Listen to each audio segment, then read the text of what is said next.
नमस्कार मेरे प्यारे प्यारे बच्चों, welcome to this channel English Aroma. तो चलिए आपकी मेंटोर, आपकी टीचर फिर से एक नए ज़बरदस्त सेशन के साथ आप सबके सामने उपस्थित हो गई है। तो जैसा कि हमारा पढ़ने का सिलसिला चलते जा रहा है, हम सबसे पहले क्या करते हैं, तो सबसे पहले हम एक मोटिवेशनल कोट से अपने क्लास को स्टार्ट करते हैं। तो आज का हमारा मोटिवेशनल कोट क्या होने वाला है, सबके सामने स्क्रीन पे लिखा हुआ है आज का मोटिवेशनल कोट। मंजिल मिले ना मिले ये तो मुकद्दर की बात है, ये तो किस्मत की बात है, पर हम कोशिश भी ना करें ये तो बिल्कुल गलत बात है ना बच्चों। मंजिल जो है हमारी वो मिले ना मिले ये तो किस्मत की बात है, बाद में देखा जाएगा, पर हमारा जो काम है मेहनत करना, हम उस मेहनत से कभी पीछे नहीं भाग सकते। ठीक है, हम मेहनत ना करें ये बिल्कुल गलत बात है। तो चलिए हम अपने मंजिल को पाने के लिए हर एक छोटे छोटे कदमों को आगे बढ़ाते हुए अपने सेशन को स्टार्ट करते हैं और देखते हैं कि आज का हमारा सेशन क्या होने वाला है। आज तो बच्चों आज हमारा 2 स्टार्ट होने वाला है। ठीक है, हमारा लेसन 2 में क्या है, the smell of bread and the sound of money. Bread की खुशबू और पैसों की आवाज़। तो चलिए इसमें ऐसा क्या पढ़ना है हम आगे देखते हैं। हमारा वार्मर कहता है, have you ever been to a shop selling bakery items. क्या आपने कभी वैसे शॉप पे गए हैं जहाँ पे बेकरी आइटम्स को सेल किया जाता है। सेल करना मीन्स बच्चों बेचना। ठीक है, सेल मीन्स होता है बेचना। तो जहाँ पे बेकरी आइटम्स को बेचा जाता है, क्या आप उस दुकान पे गए हैं। Have you smelled the delicious product there. क्या आप वहाँ कुछ स्वादिष्ट से प्रोडक्ट को स्मेल किए हैं, उसकी खुशबू आपको मिली है। How did you feel. और जब आपको खुशबू मिली किसी स्वादिष्ट चीज़ की तो आपको कैसा फील हुआ। आप लोग अपने अपने मन में सोचिए कि आपको कैसा फील हुआ। देखिए बच्चों, इस कहानी में एक जज साहब है ना, ये हमारे जज साहब हैं। और ये कौन है, ये एक पुअर मैन है जिसकी बात इस कहानी में हम करने वाले हैं। ठीक है, और ये है हमारा बेकर जो कि ब्रेड बनाता है। ठीक है, ब्रेड जो बनाता है, ब्रेड आइटम्स को बनाते हैं, उन्हें बेकर बोला जाता है। There was once a stingy baker, है ना। इस कहानी में एक बेकर है जो कि बहुत ही कंजूस है। स्टिंजी मीन्स कंजूस। कैसा बेकर है, कंजूस बेकर है। But he baked delicious bread, लेकिन वो स्वादिष्ट ब्रेड बनाता है। ठीक है, कंजूस है बट ब्रेड कैसा बनाता है, स्वादिष्ट ब्रेड बनाता है। There was a poor man, इस कहानी में एक पुअर मैन भी है। He wished to enjoy sweet smelling bread, उसकी इच्छा है कि जो स्मेल, जो इतनी अच्छी खुशबू दे रहा है, उसे वो टेस्ट करना चाहता है। But he did not have any money, लेकिन उसके पास, उस गरीब आदमी के पास तो पैसे ही नहीं है। So he would stand outside the bakery every day, इसलिए वो क्या करता है, वो बेकरी के बाहर प्रतिदिन जाकर खड़ा हो जाता है। क्यों खड़ा होता है, enjoying the smell, nice smell of baking bread. और खड़ा होकर वो ब्रेड जब बन रहा होता है ना बच्चों, तो उसकी जो भीनी भीनी सी अच्छी सी खुशबू आती है, उस खुशबू को वो इंजॉय करता है। The baker was very angry with the poor man, लेकिन वो जो बेकर होता है, जो ब्रेड को बनाता है, वो उस पुअर मैन से, गरीब आदमी से बहुत गुस्सा हो जाता है। क्यों गुस्सा होता है, he felt that any one who smelled his delicious product should pay for the smell. उसे ऐसा लगता है, बेकर को, वो ऐसा सोचता है कि कोई भी आदमी जो हमारे ब्रेड का स्मेल लेगा, इतनी अच्छी ब्रेड की जो खुशबू है, अगर उसको कोई भी आदमी इंजॉय करता है तो उसे उसके लिए पैसे देने चाहिए। बच्चों आप बताओ कि क्या ये सही बात है। So he took the poor man to court, और इसी बात को लेकर वो जो बेकर था वो कहाँ ले जाता है पुअर मैन को, उस गरीब आदमी को कोर्ट में ले जाता है। बताओ, इतनी छोटी छोटी बात पे पुअर मैन को ले गया वो कोर्ट। इसमें गलती किसकी है बच्चों, क्या उस गरीब आदमी की गलती है या फिर बेकर की गलती है। गरीब आदमी तो बाहर खड़ा होकर सिर्फ खुशबू ही ले रहा है, उसे तो पैसे नहीं मांगना चाहिए। बट बेकर जो है वो बोलता है कि नहीं, मैं ब्रेड बना रहा हूँ, उसकी खुशबू जब गरीब आदमी ले रहा है तो उसे क्या करना चाहिए, इसके लिए पे करना चाहिए, पैसे देने चाहिए। तो दोनों लोग अब कहाँ जाते हैं, कोर्ट जाते हैं। द जज heard the baker's complaint patiently. जो जज होता है ना बच्चों, वो बहुत ही ध्यान से धैर्यपूर्वक सारी बातों को सुनता है, बेकर के कंप्लेन को सुनता है। बेकर कंप्लेन करता है कि ये जो आदमी है वो बाहर खड़ा होकर मेरी ब्रेड की खुशबू को लेता है, और जो जज है वो बहुत ही धैर्यपूर्वक ये सारे कंप्लेन को सुनता है। Then he asked the poor man. यहाँ ही किसके लिए आया है बच्चों, ही आया है जज के लिए, है ना। जज जो है वो पुअर मैन से पूछता है, क्या पूछता है, do you have any money. जज उस गरीब आदमी से बोलता है कि क्या तुम्हारे पास कुछ पैसे हैं। ठीक है, जज बोलता है कि क्या तुम्हारे पास कुछ पैसे हैं। The poor man searched his pockets. गरीब आदमी जो है वो अपने पॉकेट में हाथ लगाकर ढूंढने लगता है। ठीक है, सर्च मीन्स ढूंढना, खोजना। तो वो अपने पॉकेट में खोजने लगता है। And produced 2 small coins. और पॉकेट से क्या निकलता है, सिर्फ 2 छोटे छोटे कॉइन्स निकलते हैं। This is all the money I have, he said to the जज। वो जो गरीब आदमी है वो जज से कहता है कि जज मेरे पास इतने ही पैसे हैं, टोटल इतने ही पैसे हैं हमारे पास। द जज took the money from the poor man. अब जज क्या करता है, उस गरीब आदमी से उसके पैसे ले लेता है। अब बताओ जज क्या करेगा, उस पैसे को क्या बेकर को देगा या क्या करेगा। चलिए हम आगे देखते हैं इस कहानी में कि उस पैसे का जज क्या करने वाला है। The baker was dilated. और ये सब देखकर जब बेकर देखता है कि जज जो है गरीब आदमी के हाथ से पैसे को ले लिया, तो बेकर को तो खुशी होगी। बेकर को लग रहा है कि ये पैसे अब मुझे मिलने वाला है। The baker was dilated. Baker जो है बहुत ही खुश हो गया। डिलाइटेड मीन्स क्या होता है बच्चों, खुश होना। ठीक है, हैप्पी का सिनोनिम्स डिलाइट भी होता है। तो अब बेकर क्या हो गया, खुश हो गया। ही स्माइल्ड। स्माइल मीन्स मुस्कुराना, जैसे हम सब मुस्कुराते हैं। वो क्या करने लगा, मुस्कुराने लगा, स्माइल करने लगा। And eagerly held out his hand to take the money from the जज। वो जो है मुस्कुराने लगा।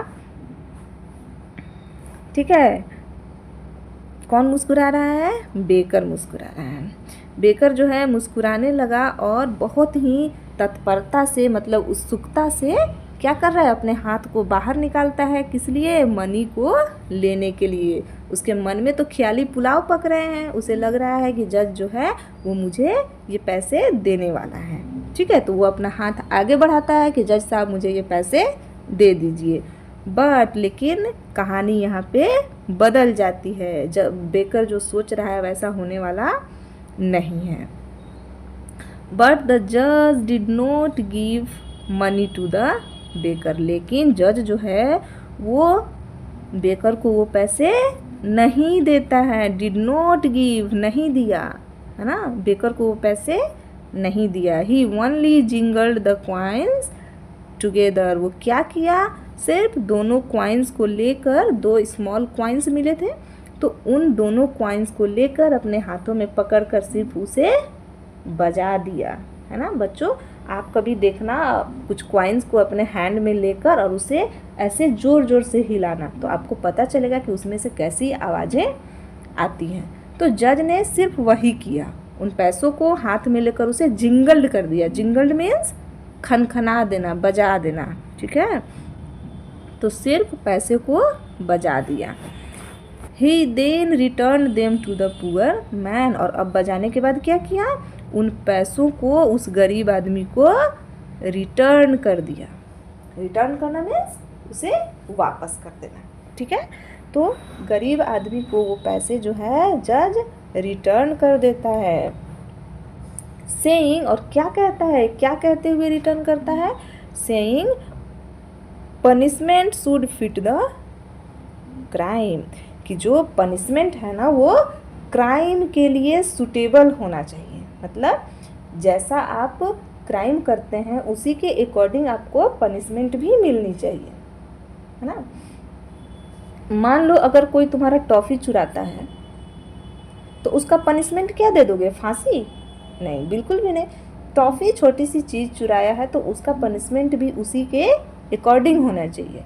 लेकिन अगर कोई किसी का मर्डर कर देता है तब तो उसकी सज़ा उसी के अकॉर्डिंग बड़ी होनी चाहिए, है ना। तो वही जज कहता है कि punishment should fit the crime, कि जो पनिशमेंट है वो क्राइम के सूटेबल होना चाहिए, क्राइम के अकॉर्डिंग होना चाहिए। The price for the smell of the bread should be the sound of the money. वो कहता है कि जो ब्रेड के स्मेल का जो प्राइस है ना, जब हम ब्रेड खरीदते हैं तब तो पैसे देते हैं, है ना। ब्रेड जब खरीदने जाते हैं तो पैसे देते हैं, लेकिन जो ब्रेड के स्मेल, खुशबू का जो प्राइस है वो सिर्फ पैसों की आवाज़ ही हो सकती है। हम ब्रेड खरीदेंगे तो पैसे देंगे, लेकिन जब आप खुशबू के भी पैसे मांग रहे हो तो खुशबू का पेमेंट क्या हो सकता है? खुशबू का तो सिर्फ पैसों की आवाज़ ही उसके लिए सूटेबल है ना। चलिए देखिए कितनी अच्छी स्टोरी थी जिसमें बताया गया कि एक गरीब आदमी जो कि बेकर के दुकान के सामने खड़ा होकर ब्रेड की खुशबू को लेता था, उससे पैसे का डिमांड किया गया।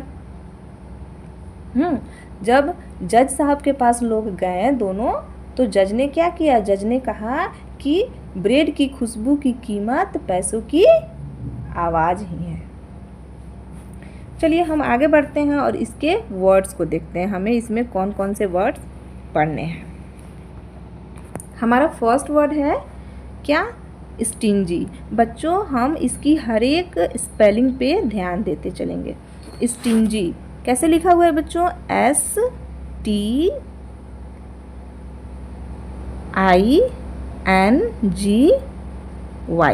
है ना। स्टिंजी, स्टिंजी मीन्स गुड, कंजूस, है ना। हम सब में से कौन कंजूस है? अगर आज से आपको किसी को भी कंजूस कहना है ना तो आप क्या बोलोगे? You are a stingy person, ठीक है। कंजूस नहीं बोलना, हमें स्टिंजी याद करना है तो हम बोलेंगे you are a stingy person, तुम बिल्कुल कंजूस आदमी हो, ठीक है। चलिए हमारा नेक्स्ट है बेकर। बेकर, मैंने आपको अभी बताया कि बेकर मीन्स क्या होता है? बेकर मीन्स ब्रेड बनाने वाला आदमी, जो ब्रेड बनाता है उसको बेकर बोलते हैं, ठीक है। अब है क्या? बेकरी। तो चलिए बेकर से हम बेकरी को समझते हैं। बेकर जो है वो ब्रेड बनाने वाला आदमी है, लेकिन बेकरी क्या है? जब इसमें हम वाई लगा देंगे तो ये बेकरी हो जाएगा। बेकरी क्या है? तो बेकरी ब्रेड बनाने या बेचने की जो दुकान होती है ना उसको बेकरी बोला जाता है। वो दुकान, वो स्थान जहाँ पे ब्रेड बनाया या बेचा जाता है उसे बेकरी बोलते हैं, और वो पर्सन, वो व्यक्ति जो ब्रेड बनाता है उसे बेकर बोलते हैं, ठीक है। नेक्स्ट वर्ड है डिलीशियस। इसको क्या पढ़ेंगे बच्चों? डिलीशियस, ठीक है। डिलीशियस स्पेलिंग क्या होती है इसकी?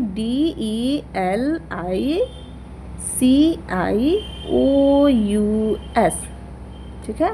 डिलीशियस मीन्स टेस्टी, स्वादिष्ट। टेस्टी तो हम सब जानते हैं, हम सबको कैसा खाना पसंद है? टेस्टी खाना पसंद है। लेकिन अब से हम क्या बोलेंगे कि हम सबको डिलीशियस फूड चाहिए। कैसा फूड चाहिए? डिलीशियस फूड चाहिए। डिलीशियस मीन्स स्वादिष्ट। बच्चों कोशिश करना है कि हम सबको ये वर्ड जो है धीरे धीरे याद होते चले जाएं, और आप हमारे साथ जुड़े रहिए। धीरे धीरे हम इन सारे वर्ड्स को याद कर लेंगे और ये सारे वर्ड हमारे लिए पीस ऑफ केक हो जाएगा। Piece of cake means easy task हो जाएगा, ठीक है। हमारा नेक्स्ट एंड लास्ट वर्ड क्या कहता है? कोर्ट, है ना। कोर्ट के बारे में तो हम सब ने सुना है। कोर्ट क्या होता है? कोर्ट वो स्थान होता है, वो प्लेस होता है जहाँ पे हमें न्याय मिलता है, ठीक है। तो कोर्ट मीन्स होता है न्यायालय। न्यायालय, न्याय मिलने वाला स्थान को क्या कहा जाता है? न्यायालय कहा जाता है। बच्चों हिंदी में हम सब ने पढ़ा है आलय मीन्स घर, तो जहाँ न्याय मिलता है, न्याय मिलने वाला घर न्यायालय। तो कोर्ट मीन्स क्या होता है? न्यायालय होता है। चलिए बच्चों, तो हमारा ये चैप्टर आज फिनिश हो गया और इसके आगे जो हमारे क्वेश्चन आंसर हैं वो हम कल करेंगे, लेकिन उससे पहले हमारे पास कुछ और भी वर्ड्स हैं जिसे हम देखेंगे और आज ही वर्ड्स को फिनिश कर लेंगे। नेक्स्ट वर्ड है हमारा जज। जज वो पर्सन होता है बच्चों जो हमें न्याय देता है ना। जब दो लोगों के बीच में मारपीट हो जाती है, कोर्ट जाते हैं, तो एक पर्सन होता है जो बताता है कि किसको पनिशमेंट मिलनी चाहिए, किसमें गलती है और कौन सही है। तो वो पर्सन क्या कहलाता है? जज कहलाता है। और उसी जज को हम हिंदी में कहते हैं न्यायाधीश। ठीक है, चलिए नेक्स्ट वर्ड है कंप्लेंट। क्या है? कंप्लेंट। COMPLAINT। कंप्लेंट मीन्स शिकायत, है ना। हम लोग आपस घर में बात करते हैं कि हम तुम्हारे बारे में कंप्लेन कर देंगे, मम्मी से कंप्लेन करेंगे तुम्हारा हम अपने पापा से, है ना। जब हमें कोई बोल देता है, डांट देता है, तो हम बोलते हैं कि तुम्हारा कंप्लेन हम करेंगे अपने पापा से। ठीक है, तो कंप्लेन करेंगे मीन्स शिकायत करेंगे। तो हम इस तरह से याद करेंगे ताकि हमारे लिए इजी हो जाए सभी चीज़ों को लर्न करना। पेशेंटली, नेक्स्ट वर्ड है हमारा पेशेंटली। इसको पढ़ते हैं पेशेंटली। बच्चों ये जो बीच में टी है ना, इसको त नहीं पढ़ते हैं, पेटेंटली नहीं, पेशेंटली। क्या पढ़ेंगे? पेशेंटली। पेशेंटली मीन्स होता है धैर्यपूर्वक, है ना। जैसे जब हमें कोई भी किसी बात को कहता है ना बच्चों, तो उसे बहुत ही ध्यान से सुनना चाहिए। ठीक है, तो उसी को ध्यान से सुनने को ही बोला जाता है धैर्यपूर्वक सुनना। तो पेशेंटली मीन्स धैर्यपूर्वक, ध्यानपूर्वक। चलिए हमारा लास्ट वर्ड क्या है? जिंगल्ड। जिंगल्ड मीन्स मैंने बताया था सिक्कों को आपस में बजा देना, खनखना देना। ठीक है, तो जिंगल मीन्स होता है खनखनाना। Sound made by coins. Coins को अपने हाथ में पकड़कर जोर जोर से हिलाना, जो आवाज़ें आएंगी ना बच्चों, उसी को बोला जाता है जिंगल्ड। ठीक है, तो चलिए आज का सेशन हमारा यहीं पे ओवर होता है। Thanks for watching this video and बहुत बहुत धन्यवाद हमारे साथ जुड़ने के लिए। बच्चों मैं आपसे एक बार फिर कहूँगी कि आप प्रतिदिन हमारे सेशन में जुड़िए। आपको कुछ दिनों के बाद ये ज़रूर फील होगा, एहसास होगा कि आप में बहुत छोटे छोटे परिवर्तन आने शुरू हो गए हैं और इंग्लिश जो है आपको बहुत ही आसान लगने वाली है। तो चलिए, thanks, bye and take care yourself. Thank you for watching this video again.